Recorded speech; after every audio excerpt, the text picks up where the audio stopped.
Ang topic ko natin ngayon ay ang economic situation ng ating bansa. Kasi po, puro na lang impeachment at kung ano-ano ang mga pinag-uusapan. Pero ang dapat itukoy natin ay ang ekonomiya. Dahil dito, ito ang scorecard ng BBM, di ba? Bawat presidente ay hinahatulan according sa scorecard niya sa economy ng bansa. Kaya, Cora, let's talk about itong analysis mo sa economic indicators, ano? Siguro start tayo sa inflation. Yan. Ano po ang current inflation rate ngayon and what does it mean? Ano po ibig sabihin yan? Actually, kalalabas lang ng inflation number for April, no, which is 7.2. That's higher than yung March. March was 4.1. Nung February, 2.2. So you can see yung trend paakyat talaga, no? At tingin ko aakyat pa yan. So anong ibig sabihin nito? So lahat ng presyo ng bilihin, actually pag tinignan mo pati yung breakdown ng mga commodities, lahat sila tumaas except yung education service, pero tingin ko hahabol din yan eventually, no? Natataas din. Tataas din yan. So, and then, connect natin dun sa lumabas pa lang ngayon na unemployment numbers, no? Kasi, makikita mo na ang walang trabahong Pilipino ay 2.6 million. Ngayon, yung underemployment, yun yung tumaas. Kasi yung unemployment medyo lumiit ng konti, pero mataas pa rin yan kasi 5% eh. Wow. Pero explain mo nga sa amin, Ma'am Cora, ano yung underemployment? Yung underemployment, yan yung mga nasa labor force na nakahanap ng trabaho pero part-time o kaya less than 8 hours yung kanilang ano. Kaya hindi yung full potential nila. Tsaka yung kung ano yung pinag-aralan mababa nila. Sa kanilang pinag-aralan. Correct. Yan. Kunyari, ay criminology graduate, tapos ngayon ay nagtatrabaho sa security guard. O kaya private na bodyguard. Yan po ang underemployment. Kasi ngayon po, sa kahirapan, ay kahit ano na lang pong trabaho, basta may mapasukan lang. At meron po silang support sa kanilang mga pamilya. So yan, 6.3 million ang underemployed ngayon. Wow, ang dami. Galing yan sa 6.1 million. So, i-add mo yung 6.3 sa 2.6 million, no? So, that's about 8.9 million. 8.9 million? Yung talagang medyo mahihirapan talaga dahil pataas talaga ang presyo ng mga bilihin. Yes, diba? And akala ko ba, Cora, sinabi ni BBM na magpa-price control siya? Eh, wala siyang magagawa kasi hindi naman siya handa eh.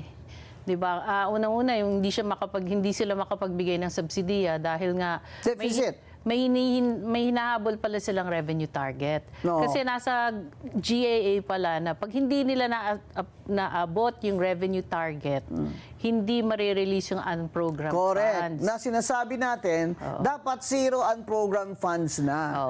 Kasi gagatasan tayo ng gagatasan ng gobyerno natin sa kakatax nyo, lalo na yung 12% VAT na yan, na ang mahirap ay talagang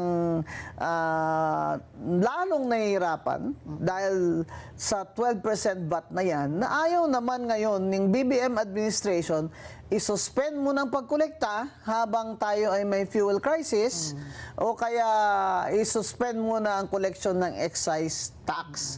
So, anong ibig sabihin nito sa buhay ng pangkaraniwang Pilipino? Ayun nga, hindi nila maibaba yung tax at saka hindi sila makapagbigay ng subsidiya. So, yung maski gusto nila magbigay ng ganyan, hindi nila kaya. So kasi yung unprogrammed dyan nanggagaling, kagaya ngayon, impeachment ang priority nila, di ba? At maraming haka-haka na pag bumoto ka sa impeachment, meron kang incentive. May incentive ka. So, maaaring galing yun sa unprogrammed funds. Diba? So, yun yung mga spekulasyon ngayon eh. Kaya hindi nila maibaba yung tax. So, kawawa talaga yung masang Pilipino kasi hindi nila maibsan yung effect ng oil crisis ngayon. So, maliban dyan, hindi ba may 2 trillion na dapat bayaran every year ang gobyerno para sa mga inutang? Kaya siguro rin ayaw talaga nilang ibaba ang tax. Kaya that's another one, no? Kasi tumaas din talaga yung debt service ratio ng Pilipinas. Magkano total debt ngayon, di ba? 18 nung isang taon. So kung ang deficit 18 mo 18 trillion. So kung ang deficit mo this year is 2 trillion, so magiging 20 trillion this year, 'di ba? Okay. So, Tsaka, syempre, statutory yan. Kailangan ng obligasyon na pagbabayad ng utang ay uunahin ng gobyerno. Yan ang sinasabi ng tinatawag na statutory obligations ng gobyerno. Ang sinasabi ni Dr. Winnie Munsod, and I agree, na dapat wala na, zero na yung unprogrammed funds na yan.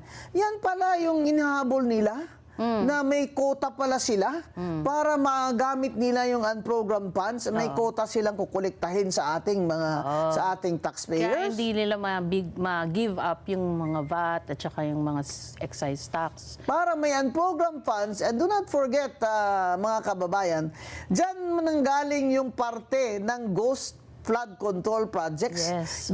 Dyan kinuha ng BBM administration ang pondo sa ghost flood control projects doon sa mga unprogrammed funds. Kasi ginawa yung parang, kung sa English pa, kitty, di ba? Parang bulsa-bulsa niya yan na parang hindi kasi nakalinya dyan kung nakalagay kung ano talaga yung mga projects na yan. Basta lump sum lang siya, unprogrammed funds. Pero ngayon, malaki ang allocation sa mga farm-to-market roads. Correct. That's the new flood control. The new flood control is farm-to-market roads. Di ba sabi ni Senator Amy, parang hinimay-himay nila ang program ngayon para mas mahirap matrace. Mahirap na nakawin? Mahirap matrace. Mas mahirap matrace, mas madali nakawin. Ang hirap kasi, ang oposisyon sa Senado ay kukonti lang. Kaya ang hirap din na lumaban dito sa usapin ng budget Kaya dahil ang minority ay ibiro mo nagsasalita pa si Congressman Leandro Libiste, pinutulan. Oo. Pinutulan na ng microphone at stricken from the records ang kanyang mga salita, di ba? Ang nakikita ko, kung doon sa Senado ay nahihirapan mga opposition senators na i-contradict or expose these vulnerabilities in the budget, imagine that. Yan na lang ang natitira sa atin, ang Senado na may mga opposition na pwedeng mag-question sa budget na yan. Hanggang ngayon, may unprogrammed funds pa dyan si BBM. Magkano ba yun, Ma'am Cora? Unprogrammed ngayon? Ito. More than, I think, about 900 million pa yata. Or abot pa ng billion yan. Diba? So, 900 billion. 900 billion. Or, hindi ko na sure. Pero, it's in billions of pesos. Basta billions. Mga kaibigan at kababayan, kaya po tayo talaga kukolektahin talaga yung squeeze blood out of stone, kung sa English pa. Kasi may hinahabol na quota para mailabas nila, magastos nila ang unprogrammed funds uli. At kaya alam po na natin, maganda itong ginagawa ninyo kasi na-explain ninyo sa taong bayan kung ano talaga nangyayari sa budget, sa ekonomiya. Kasi mahirap rin intindihin, lalo na kasi ang economics madalas nasa English yan. No? So kailangan talaga natin Tagalogin at maipaliwanag sa taong bayan. At itong fuel crisis, dinadaan nila sa ayuda-ayuda, tapos wala namang pababa ng konti, pero palagay mo, Ma'am Cora, ay babalik pa ito sa dating presyo? Ang gasolina at diesel? Depende kasi ang crudo mataas pa sa yung Brent crude is still $113 per barrel. Yun. Nanggaling yan sa 60, di ba? So malayo pa yung yung That's almost double. Oo. At ito ngayon ang Strait of Hormuz, close open. Sasara, ibubuksan. Pero magtataka ka, Attorney G, kasi yung crudo tumaas ng 60%. Pero yung, tama ba? Mga 60% ang tinaas ng crudo. Pero yung diesel, 160%. ang tinaas. Aray ko. Diba? Eh, yan pa naman ang mga jeepney. Oo. At mga bus. Doon ka magtataka, bakit pinabayaan nilang umakyat ng ganyang kataas yung diesel? Oo, di ba nagrereklamo yung isang tao, nakita ko doon, na sinasabi niya na bakit ganito, ganyan.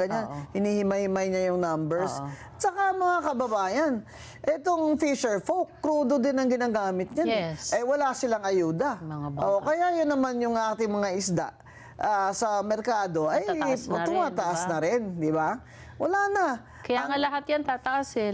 Kasi, syempre, prime commodity ang langis. Oo. At gasolina. Yes. Mahina ho talaga ekonomiya natin pag may crisis sa langis dahil po nag-i-imbak tayo, di ba? We import. How many percent of our I think ang fuel na ini-import natin? 100% ang crudo kasi wala naman tayong crude oil production. Tama. Meron tayong natural gas. Pero I think pati yun lumiliit na di ba? So this December pa yata yung bagong project na magbibigay ng natural gas sa atin. Which can also be delayed. Yeah, pwede rin.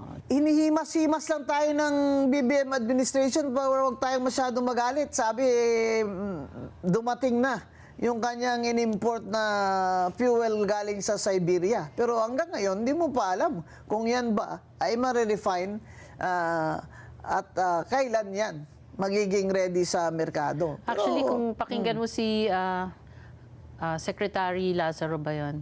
Sabi niya, they have to make sure na hindi sila masanction ng US. Kasi if they're going to buy from Russia, may mga nakakabit daw na sanction pag hindi inayos yung financial side. No? Yung financial clearance, kumbaga.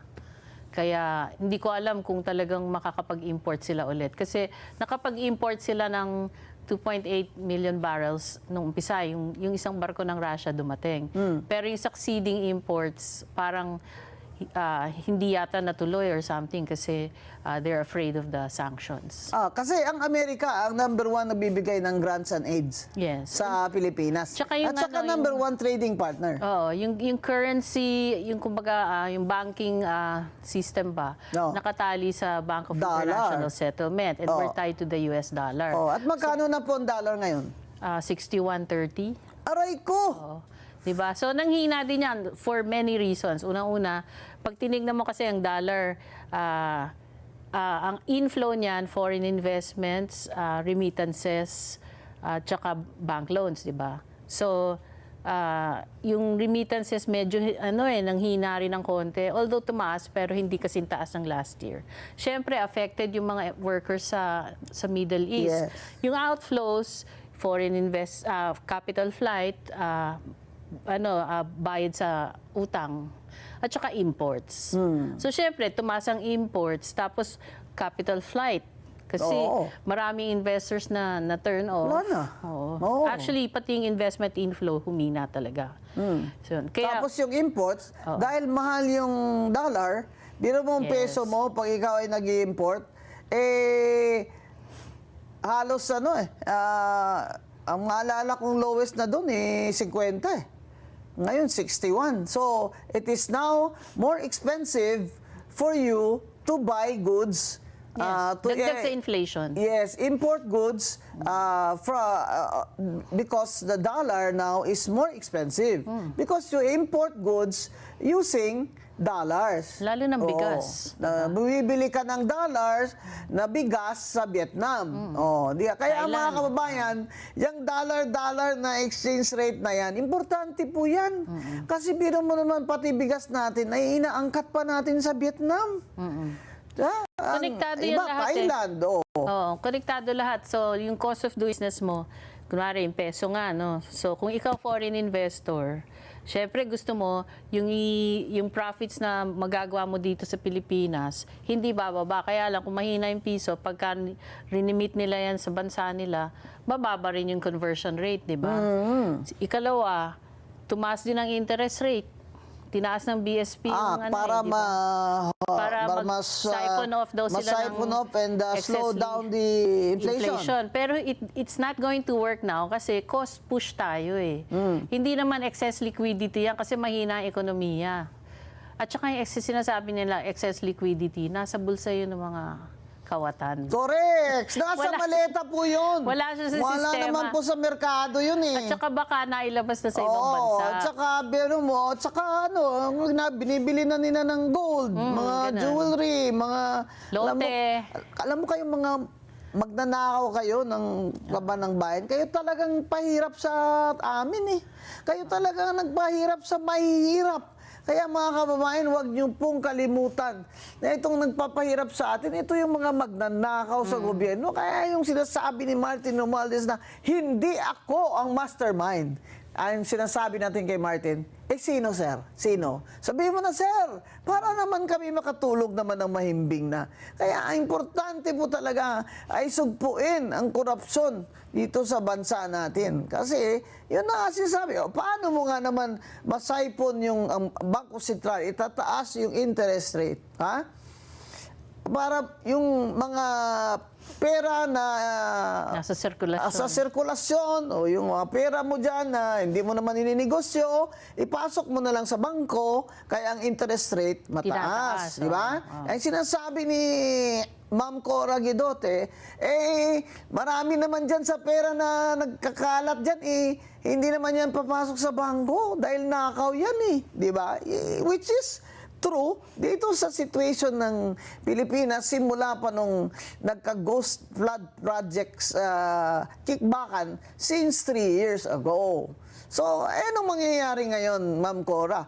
Tinaas ang interest rate para kuno mabawasan ang pera dyan sa sistema at para maibsan ang presyo ng bilihin, di ba? Hindi po ba that's a killer formula for recession? Actually, yung tawag ko nga dun sa monetary policy na yan is a beating the dead horse policy. Kasi maski ganong i-whip mo yung kabayo, kung walang gana, di ba, hindi yan tatayo. So ngayon, Patay na. Patay na. Kaya beating the dead horse nga.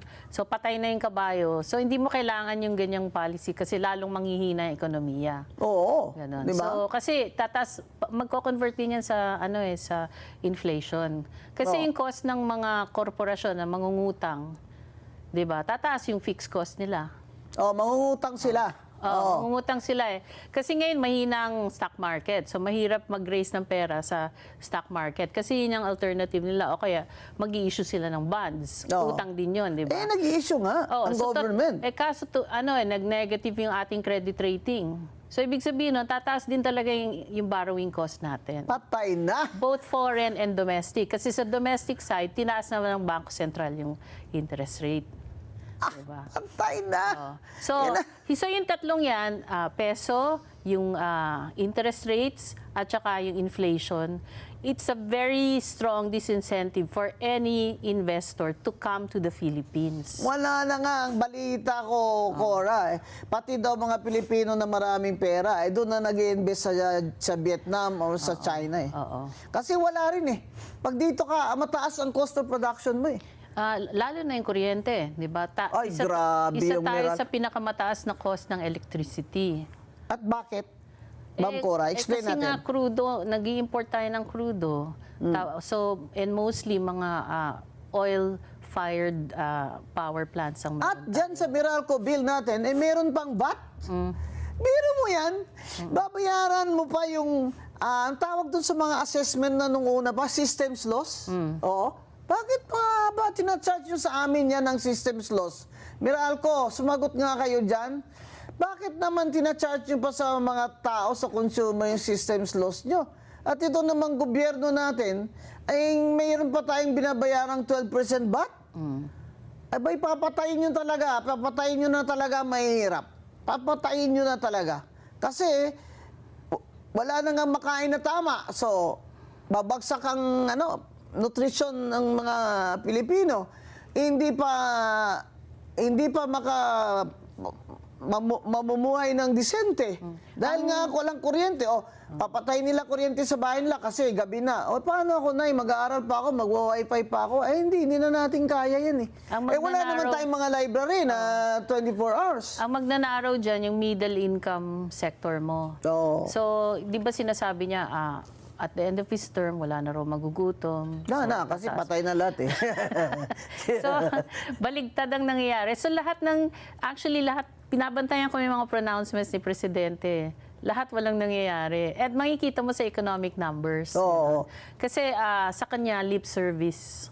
Para Oo. lang, maibsan nga yung sentiment ng mga tao. Oo, tsaka mamimigay siya ng bigas. Oo, Tapos ganun. 20 pesos.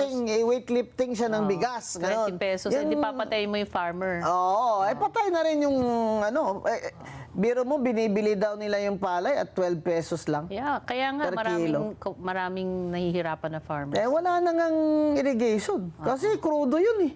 To Yes. pump the water eh. Ano ba talaga, BBM? Papatayin mo na ba talaga kami? Pagkatapos nga ng term mo, tama ka na wala nang gutom kasi patay na silang lahat. Kasi ilang taon na siya, 'di ba? 22, 20. Magpo-4 na. Magpo-4 years. So normally, kumbaga lampas na sa kalahating term niya eh. Oo. Dapat by this time positive na yung economic numbers kung talagang effective ang economic Kung ginawa program niya. di Kung ba? tamang ginawa ni BBM. Kaso pababa pababa Oo. yung trend. So, Palagay mo, Ma'am Cora, may 2 years or less than 2 years si BBM, makakabuelo pa kaya? hindi na. Mahirapan siya. Kasi alam mo yun, di ba yung parang sasakyan na hindi yung pinaandar ng matagal, nai-stack lahat ng Mga parts. yung mga parts. O kaya ay Itutulak mo muna ng malakas. bago mag-start. Patay na yung baterya eh. di ba yung sabi ni ganun. Dr. Winnie Monsod na when she was asked, sabi niya, no, I'm not optimistic na kaya ni BBM There's no way. ma-improve ang economy kasi because of the people around him. Kaya balita ko, magbabalasa daw siya. Balita ko, mag-appoint siya ng mga It will ibang not, sekretary. Palagay mo? It doesn't matter kasi nga, I'll go back to the economic discussion. No? So ang pillars for growth mo, consumer spending, government spending, investments at saka trade.